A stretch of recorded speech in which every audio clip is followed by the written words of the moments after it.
Okey, alhamdulillah. Alhamdulillah, rezeki nelayan. Kom ah. Weh, cepat turun sungai weh. Aduh, ya Allah. Apa? Cikgu, apa? Alhamdulillah, rezeki nelayan di Sungai Perak. Tiada siapa yang tahu. Rajin usaha, insya-Allah ada kejayaan. Hari ini dia bawa ikan gorgon. Hari ini berapa hari bulan, Pak? 5 hari bulan. Okey, 5 hari bulan 1.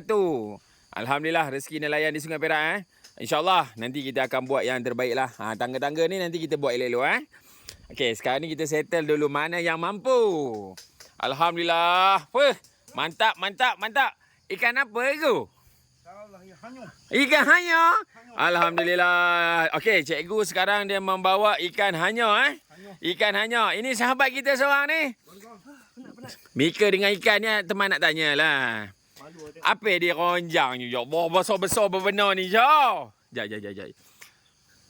Ya Allah, mulut dia. Tengok tangan teman. Boleh masuk tangan kau, Ma. Ya Allah, rezeki nelayan di Sungai Perak. Tengok kau, Ma. Kandor-kandor macam tu je. Kandor-kandor macam tu je. Alhamdulillah, ni 20 kilo lebih dalam tangan. 20 kilo lebih dalam tangan. Okey, sekarang ni daripada kosong-kosong. Alright, kita timbang terus lah.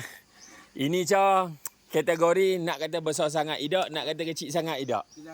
Tapi kalau pada Mika, teman rasa kecil. Atau Mika kandor senang sangat. Kira kategori kecil lah. Mika kandor hari tu 50 lebih, 60 lebih. Okey, 20 kilo. 20 kilo 200. Alright, patin lawi Sungai Perak. 20 kilo 200. Okey, cik try. Angkat hanyo. Ikan hanyo pun, hanyo tak hanyo.